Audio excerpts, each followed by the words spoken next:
Namo Bhagavate Vasudevaya. Srimad Bhagavatam, Skanda 1, Bab 4, Sloka 1. Kemunculan Sri Narada Muni. Kepada Anda yang ingin mengikuti pembacaan Srimad Bhagavatam ini, slokanya dicantumkan di deskripsi.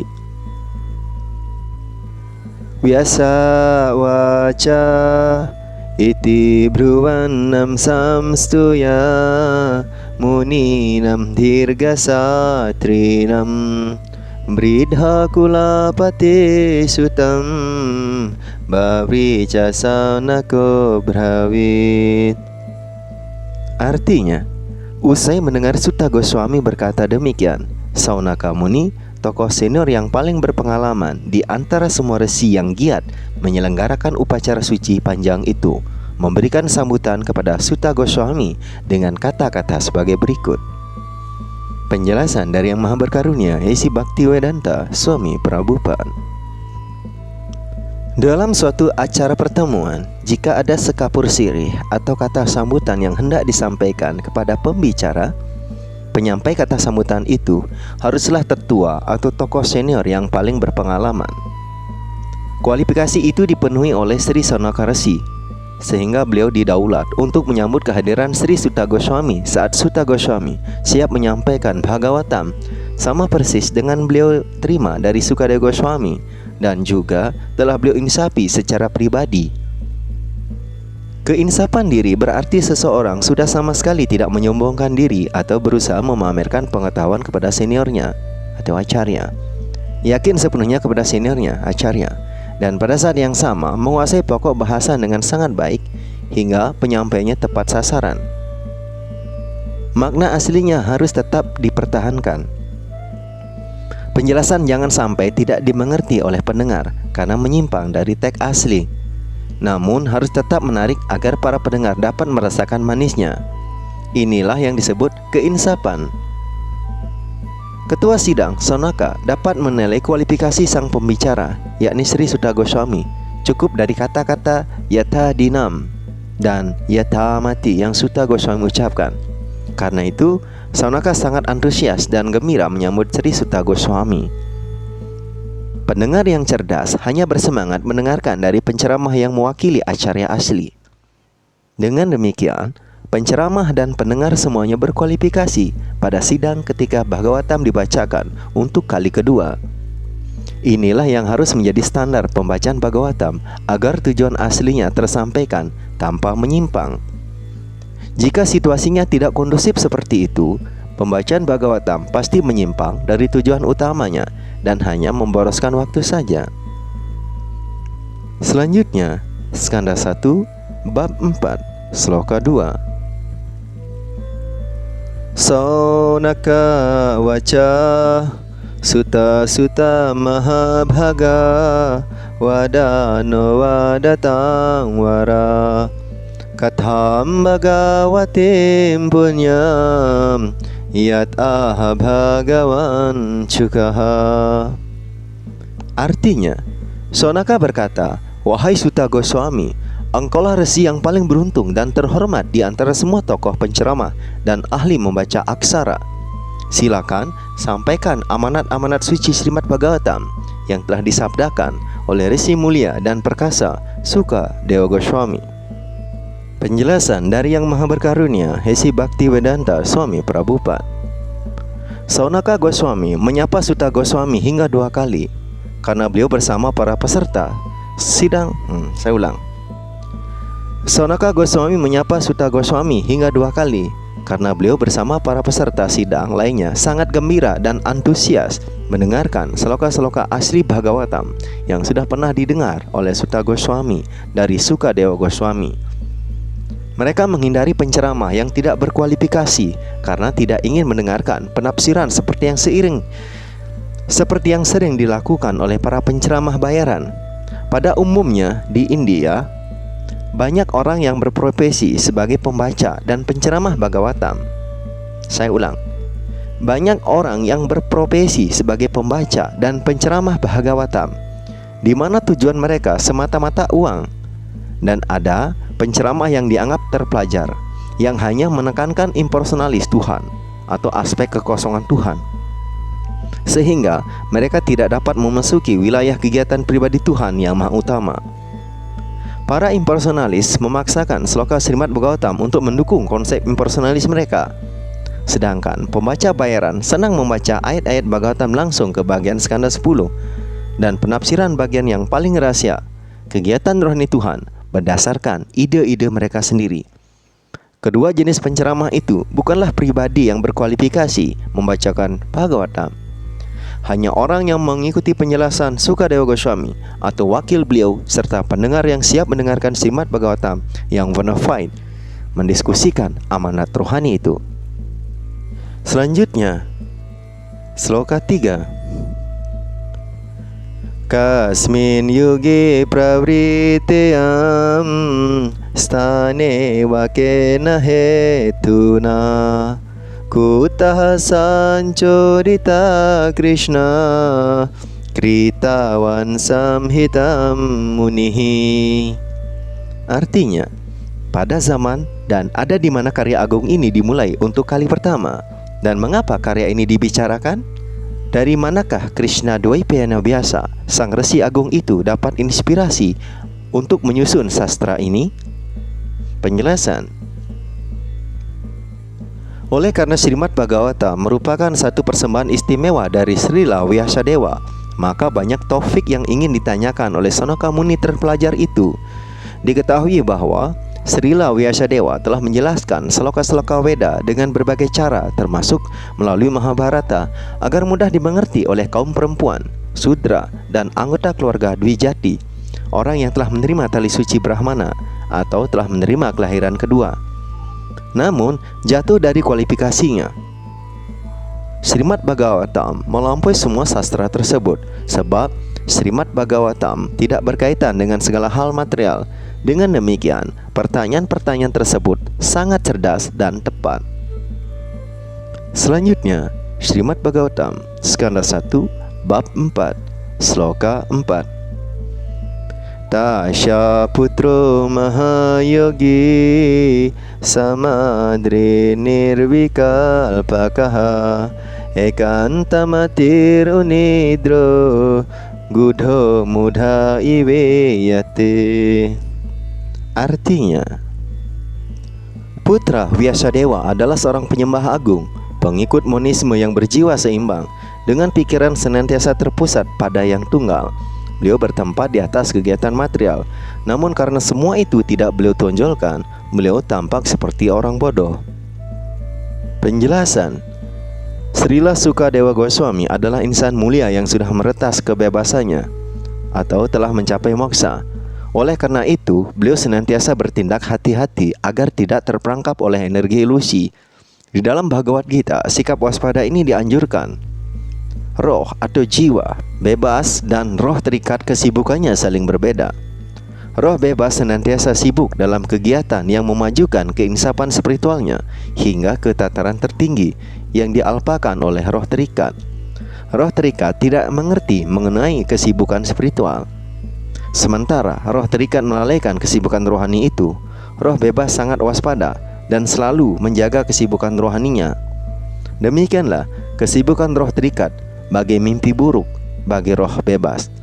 Mungkin kegiatan roh terikat dan roh bebas tampak sama, namun sebenarnya berbeda kenikmatan karena perhatian mereka juga berbeda. Yang satu berada dalam kesadaran badani dan yang satu lagi berada dalam kesadaran rohani. Roh terikat larut dalam keduniawian, sedangkan roh utama bebas tidak tertarik sama sekali ke ketidakterikatan itu. Dijelaskan sebagai berikut. Sloka 5.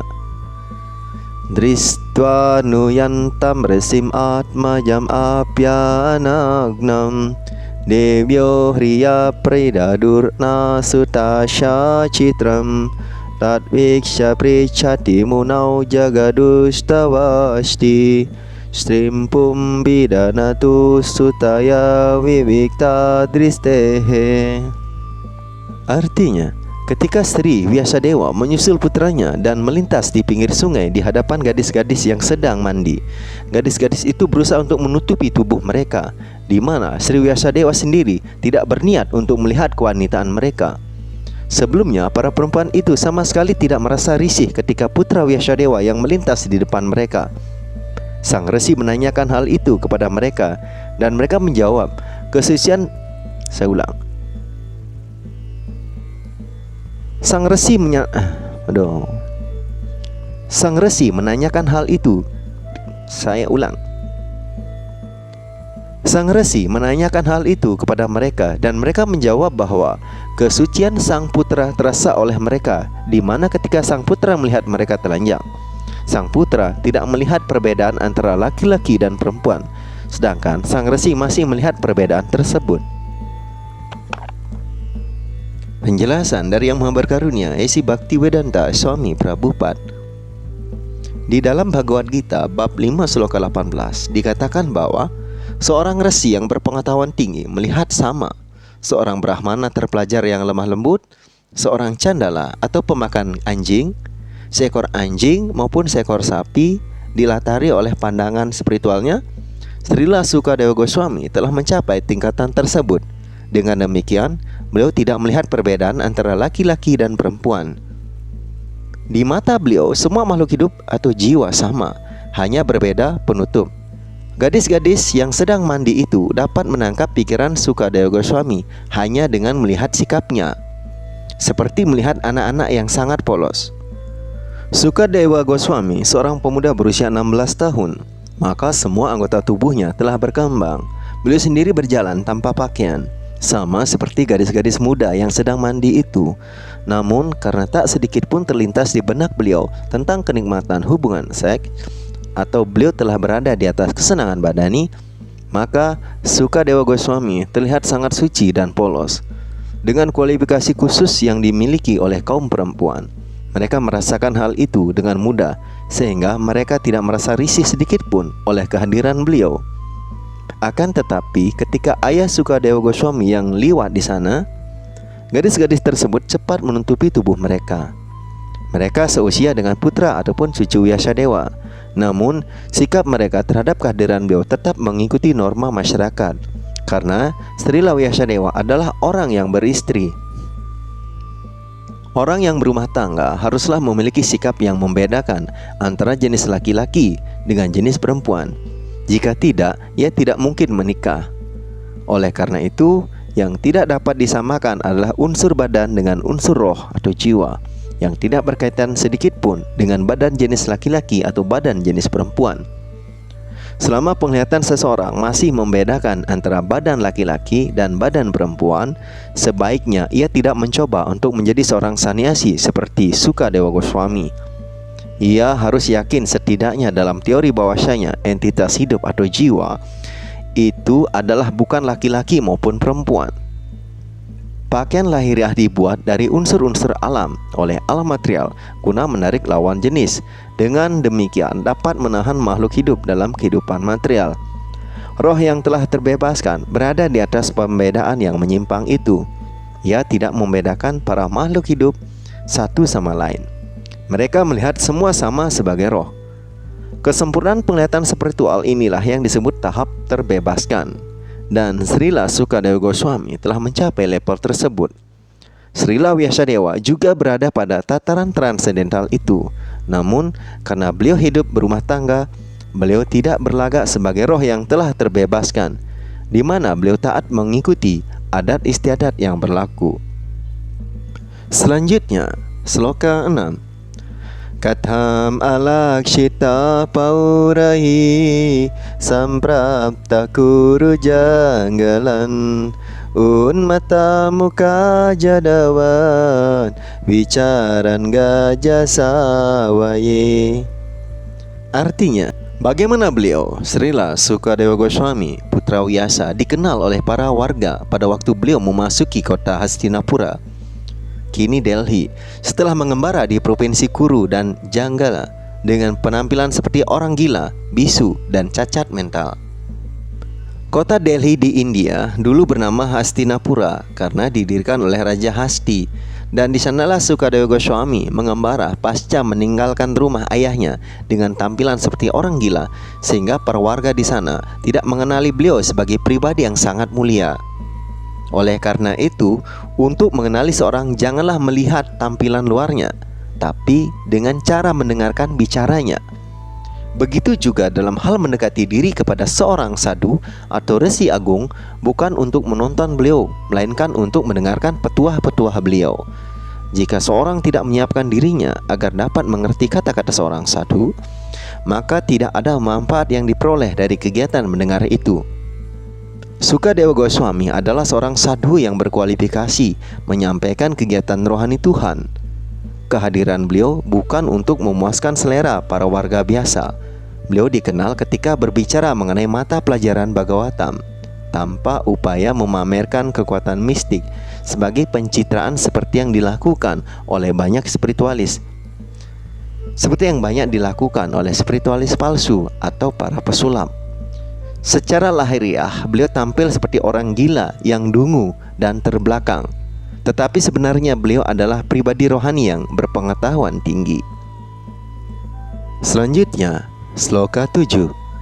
Katham wa pandave yasya rajar sermunina shaha syam wada syama bhutata yatrai sasatwati srutihi. Artinya, bagaimana kisahnya hingga Maharaja Pariksit bertemu dengan Resi Agung tersebut yang memungkinkan hakikat rohani sastra Weda ini atau Bhagavatam disampaikan kepada beliau? Jelasan. Di sini Srimad Bhagavatam dinyatakan sebagai hakikat kitab-kitab Weda. Srimad Bhagavatam bukanlah dongeng seperti disinyalir oleh orang yang tak bertanggung jawab. Dan Srimad Bhagavatam tersebut juga sebagai Sukha Samhita atau mantra Weda yang disabdakan oleh Sri Sukadewa Goswami, Resi Agung yang telah bertempat pada tingkat terbebaskan. Selanjutnya, sloka 8. Sago dohana matram hi grihesu griha medinam aveksate mahabagas tirti kurvam stad ashraman. Artinya, rutinitas beliau, Sukadewa Goswami, adalah menunggu di depan pintu rumah orang berumah tangga selama waktu memerah susu satu ekor sapi. Dan beliau melakukan demikian hanya untuk menyucikan tempat tinggal tersebut. Dan pertemuan Sukadewa Goswami dengan Maharaja Pariksit yang merupakan seorang raja di raja pada masa itu hanyalah untuk mencerahkan sang raja melalui penjelasan sloka-sloka Srimad Bhagavatam, di mana keseharian Sukadewa Goswami adalah mendatangi rumah orang berkeluarga dan berada di sana tak lebih dari setengah jam atau waktu yang diperlukan untuk memerah susu satu ekor sapi, untuk menerima dharma demi keberuntungan orang berumah tangga itu sendiri, serta menyucikan tempat tinggal atas kehadiran beliau yang bertua. Karena itu, Sukadewa Goswami adalah pengajar teladan yang mantap dalam kedudukan rohani. Orang yang berada pada tahap hidup melepaskan ikatan material hendaknya bercermin pada keseharian Sukadewa Goswami, di mana urusan mereka dengan orang berumah tangga hanya untuk pencerahan spiritual mereka. Tujuan mengambil dharma dari orang yang berumah tangga hanyalah untuk menyucikan mereka. Orang yang berada pada tahap hidup pelepasan ikatan material jangan sampai menginginkan harta benda material orang yang berumah tangga itu sehingga tunduk kepada keinginan duniawi mereka. Untuk orang yang berada pada tahap pelepasan ikatan material, hal itu lebih buruk daripada minum racun dan bunuh diri. Demikian pembacaan Srimad Bhagavatam pada hari ini. Sampai jumpa esok pada waktu dan kesempatan yang sama. Semoga hari-hari Anda penuh kebahagiaan dan keberuntungan. Semoga Tuhan selalu memberikan kesempatan untuk berbakti kepadanya. Hare Krishna, Krishna Krishna, Hare Hare, Hare Rama, Rama Rama, Hare Hare.